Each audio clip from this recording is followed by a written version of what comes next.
드디어 이치주 형님이 라이징의 보스 조가사키를 찾아냈다. 조가사키, 지금 여기서 널 끝장내주마. 이치주, 공교롭게도 난 지금 기분이 몹시 좋지 않아. 처참하게 죽여주지. 둘 중 한 명의 목숨이 끊어질 때까지 끝나지 않는 혈투가 이제 시작된다. 내 이름은 쿠가쿠 테츠. 생고쿠 형님, 몸은 좀 괜찮으십니까? 아니, 전혀. 얼굴이 그나마 덜 다쳐서 망정이지. 전신 화상이다. 상황이 좋지 않아. 중상을 입은 생고쿠 형님을 문병하러 온 무투파 야쿠자다. 한굴의 조직 라이징과의 전쟁이 드디어 최종 국면으로 접어들고 있는 지금 껄사납건 어떻게든 살려고 아등바등하는 꼴이라니. 그냥 깔끔하게 죽으면 될 것을. 그렇게는 안 되지. 나 같은 미남이 죽으면 이 세상 여자들이 슬퍼하지 않겠어. 얼마 전 생고쿠 형님과 라이징의 보스 조가사키가 정면으로 충돌했다. 궁지에 몰린 생고쿠 형님이 취한 방법은 이렇게 된 이상 물귀신 작전이다. 짜릿한데? 좀 미친놈! 연료통을 폭발시켜 도망치는 것이었다. 어떻게 보아도 생고쿠 형님은 전투에 임할 수 없는 상태. 이제 라이징에 남은 중심 인원은 3명. 그러나 한 명 한 명이 일당백의 강자들이다. 네, 그렇지만 그렇다 해도 반드시 없애버릴 겁니다. 조가사키의 목을 따는 데는 단 한 걸음만 남은 상태. 그러나 그 한 걸음이 너무나도 멀다.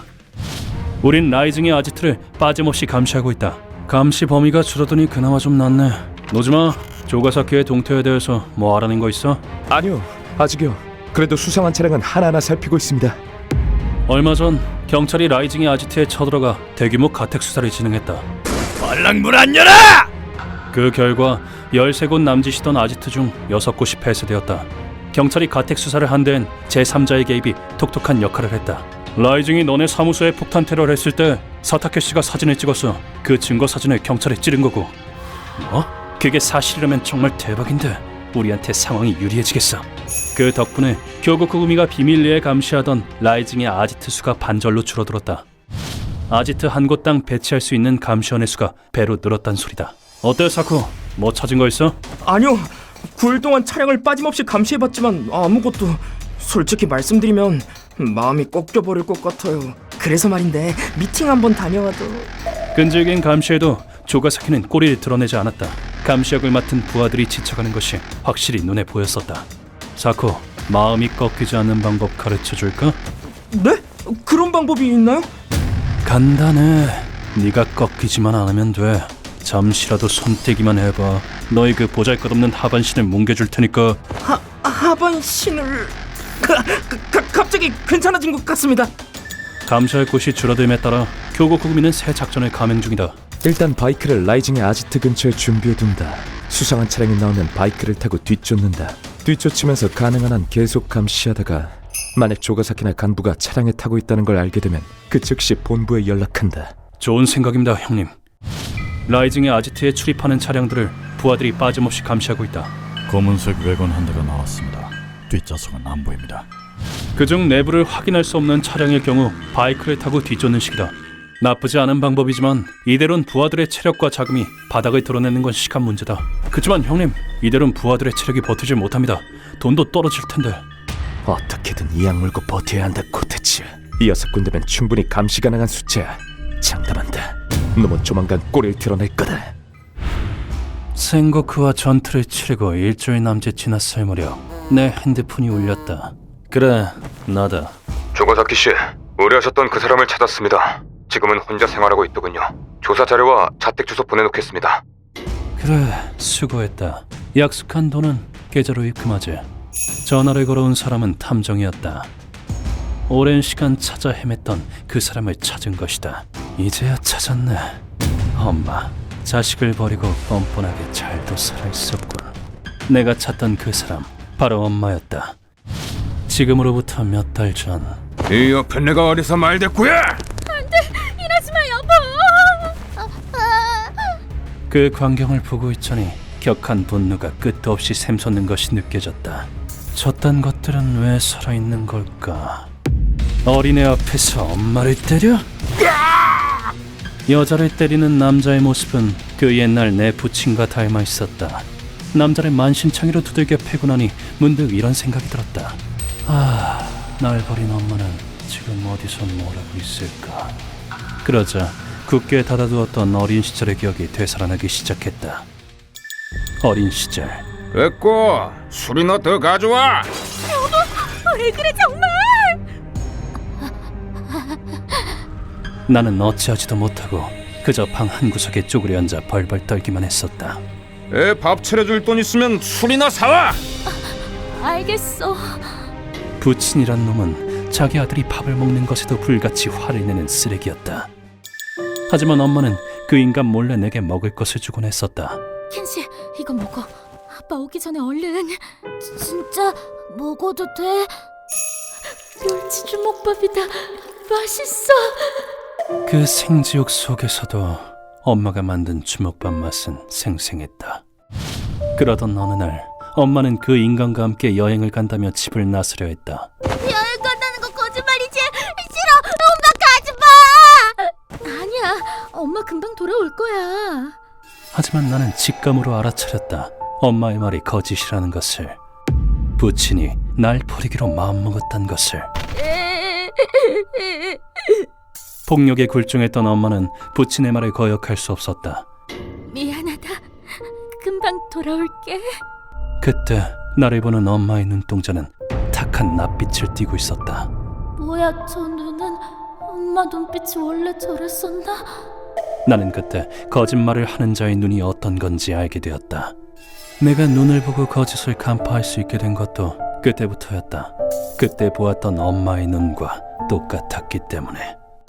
그날부터였다. 걱정할 거 없단다, 아가야. 사람의 눈을 보고 거짓을 판별하는 능력을 얻게 된 것은 여기서 착하게 지내야 한다. 그럼 나중에 엄마가 널 데리러 올 거야. 거짓말. 이 아저씨 말은 거짓이야. 다른 건 몰라도 엄마에게 그거 하나는 고마웠다. 내가 엄마를 찾은 이유는 딱히 엄마가 보고 싶어서가 아니었다. 자식을 버리고 남편에게서 도망친 비정한 여자의 말로가 궁금했을 뿐. 엄마가 어떤 황폐한 삶을 살고 있는지 이 눈으로 확인하고 싶었다. 보스, 마루야마 씨와의 미팅이 잡혀 있습니다. 이동하시죠. 그 위선자 정치인도 결국 범죄 조직의 힘을 이용하는군. 참 웃긴 일이야. 하지만 나는 바쁜 몸이다. 바깥에서 내부가 보이지 않도록 개조된 차를 타고 약속 장소로 향했다. 수상한 놈이 따라오거든 보고하도록. 알겠습니다. 대책은 완벽했다. 교구 구구미가 내 위치를 알아내는 건 불가능하다. 사쿠입니다. 료초 아파트에서 차 한 대가 나왔습니다. 지금 뒤쫓는 중인데 차에 썬팅이 돼 있어서 누가 타고 있는지는 안 보입니다. 알겠다. 조심해. 나는야 절대 꺾이지 않는 사나이. 내 하반신은 내가 지킨다. 아, 여자랑 미팅하고 싶다.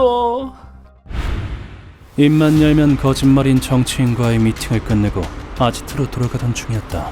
도착하면 저녁 6시쯤 되려나? 여긴 보고 받은 주소가 분명 이쯤이었을 텐데. 엄마가 산다던 동네를 우연찮게 지나게 되었다. 야, 차 좀 세워봐. 예? 여기서 말입니까?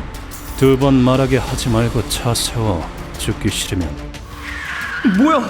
허름한 맨션 앞에 갑자기 차를 세우다니. 왜지? 무심코 지도 앱을 켜서 엄마의 집 주소를 입력했다.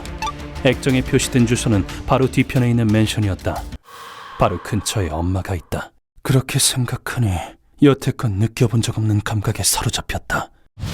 잠깐 나갔다 온다. 따라오지 마라. 예? 여기서 내리시겠다고요? 절대 따라오지 마. 따라오면 죽는다. 알겠나? 함께 차에 탄 운전기사와 경호원에게는 절대 따라오지 말라고 신신당부했다. 내가 차에서 내리는 모습을 교구 구구미의 파리 새끼 하나가 목격한 모양이지만 어째선지 나는 그때 눈치채지 못했었다. 조가사키! 쿠마용님, 충격적인 광경을 목격했습니다. 조가사키가 혼자 차에서 내리더니 웬 허름한 맨션 쪽으로 향하고 있습니다. 지금 제가 환각을 보고 있는 걸까요? 잘했다 사코. 일단 심호흡부터 하고. 위치는 어디야? 네. 료초 2번가를 북쪽으로 올라가고 있습니다. 차량 번호도 찍어뒀고요. 그 동네는 허름한 맨션이 질비해 있었다. 이런 곳에서 혼자 산단 말이지. 이곳에 발붙이는 건 의지할 곳 없는 고독한 사람뿐. 내가 차에서 내리자 부하는 몹시 당황했다. 여보세요, 아키모토 씨. 보스가 갑자기 차에서 내리더니 혼자 어딘가로 가고 있습니다. 뭐? 전쟁 중에 혼자 나갔다고? 넌 안 따라가고 뭐했어? 그치만 따라오면 죽는다고 으름장을 놓으셔서. 하긴 전쟁 중에 대장이 혼자 외출했으니 오죽 당황했으랴. 완벽주의자인 조가사키 씨가 그런 빈틈을 보인다고? 말도 안 돼. 대체 이게 무슨 일이야? 보고를 들은 아키모토는 귀신 같은 얼굴로 사무소를 박차고 나갔다고 한다. 한편 나는 엄마의 집 근처에서 낡은 벤치에 앉은 한 사람을 빤히 쳐다보고 있었다. 엄마. 20년 넘게 지났지만 한눈에 알아볼 수 있었다. 나이 든 엄마의 모습, 고생을 많이 한 탓일까? 엄마는 실제 나이보다 더 늙어 보였다. 그런 엄마의 모습에 나는 빨려 들어가듯이 시선을 고정했다. 머리가 잘 돌아가지 않는다. 대체 왜... 잠시 후 엄마는 나이가 빠진 문을 열고 자기 집으로 들어갔다. 당장이라도 쓰러질 것 같은 집에 심지어 1층? 어느샌가 나는 그 집으로 걸음을 옮기고 있었다. 문고리에 잡아당기자 문은 어이없을 정도로 쉽게 열렸다. 채, 문도 안 잠그고 사나. 문단속 좀 잘해. 세상에 나쁜 놈이 얼마나 많은데. 누구세요? 절대 잊지 못할 어리석고 무능한 엄마. 너 설마 켄신이? 20년 넘게 지났지만 그래도 자기 아들 얼굴 정도는 알아보는 모양이다. 그래, 나야. 대기 쓰레기처럼 내다버린 당신 아들. 내가 빈정거리듯 말했다. 그런데 켄신 보고 싶었단다. 살아있었구나. 다행이야. 엄마는 내 손을 꼭 잡더니 눈물이 뚝뚝 흘리기 시작했다. 미안하다 아들. 많이 힘들었지. 그동안 잘 지냈어? 퍽이나 잘 지냈겠다. 당신네들한테 버려지고 내 삶은 시궁창이 됐어. 그러는 당신은 어땠는데? 행복했어? 7살 먹은 어린애를 버리고 희희낙낙 잘도 살았겠지, 안 그래? 미안하다. 미안하다. 내 말에 엄마는 몸을 떨며 미안하다는 말만 반복했다. 엄마가 날 버린 이유는 부친의 폭력이 두려웠기 때문이었을 것이다. 하지만 미안하다면 다야! 당신 때문에 내 인생은 지옥에 처박혔어! 자기 의지로 무엇하다 못하는 당신 때문에! 허름하고 좁은 맨션, 현관 바로 앞엔 부엌이 있었다. 아니나 다를까 아무도 없이 혼자 지옥같이 살아! 내 시선이 부엌의 된장국과 멸치주먹밥으로 향했다. 엄마도 그런 내 시선을 알아차렸다. 미안하구나. 저녁 먹기 전이라. 주먹밥 먹을래? 멸치 넣고 만든 거야. 너 어릴 때 엄마가 해줬었는데 기억나니? 멸치는 칼슘이 듬뿍 들어있단다. 먹고 쑥쑥 크렴 우리 아들. 또 멸치야. 그래도 좋아. 멸치는 맛있으니까. 그 말을 들은 순간 무슨 뻔뻔한 소리를. 남편한테 맞을까봐 자식한테 밥도 제대로 주지 않았으면서. 고통스러웠던 기억과 다정했던 엄마의 모습이 내 머릿속에서 마구 뒤섞였다. 해당치 이런 가난뱅이에게 저녁밥을 얻어먹을 생각이랑 있지도 않았다. 필요 없어. 당신이 없는 동안 내 입맛은 고급이 됐거든. 그랬니? 미안하다. 아니, 사실 이걸 먹어선 안 된다고 생각했다. 이제 와서 이까지 주먹밥으로 내게 용서라도 구하겠다고? 나는 이제 옛날의 그 나약한 어린아이가 아니다. 난 나이징의 조가사키란 말이다. 됐어. 궁성맞게 사는 꼴 잘 봤으니 이젠 돌아갈래. 당신이야 어디서 나자빠져 죽든지 말든지. 더 볼 일이 없어진 나는 엄마의 집을 나서려 했다. 그런데 그때 엄마가 작은 목소리로 말했다. 켄씨, 나중에 또 만날 순 없겠니? 엄마 곁에는 아무도 없어서. 그 말이 어째선지 내 심금을 울렸다. 웃기지 마! 이제 와서 그런 말에 자격이 있다고 생각해? 날 버리고 그 쓰레기랑 도망가 주지! 내게 감정 따윈 없다고. 내 피는 꽁꽁 얼어붙었다고 생각했었다. 내일이 오지 않아도 상관없다. 죽음은 두렵지 않다. 그렇게 생각했었다. 그런데 나는 사쿠에게서 조가사키를 목격했다는 연락을 받은 나는 감시소에서 긴급히 행동에 들어갔다.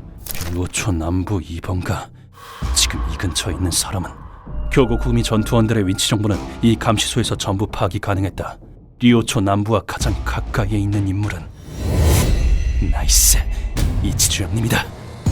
이치주 형님, 조가스키가 류오초 2번가 안쪽 주택가에 있답니다. 그것도 경호 한 명 없이 혼자요. 혼자라고? 알겠다. 당장 그리로 가지. 네, 저도 곧 그쪽으로 가겠습니다. 교고 쿠구미의 최강 전력 이치조 코메이가 조가스키가 있는 곳으로 향했다. 조가사키, 오늘 반드시 숨통을 끊어주마. 그리고 두 사람은 피로 피를 싣는 격렬한 사투를 벌이게 되는데, 휴먼버그 대학교에서는 어둠의 세계를 주제로 여러 가지 이야기를 소개하고 있다. 다른 영상도 꼭 한번 보라고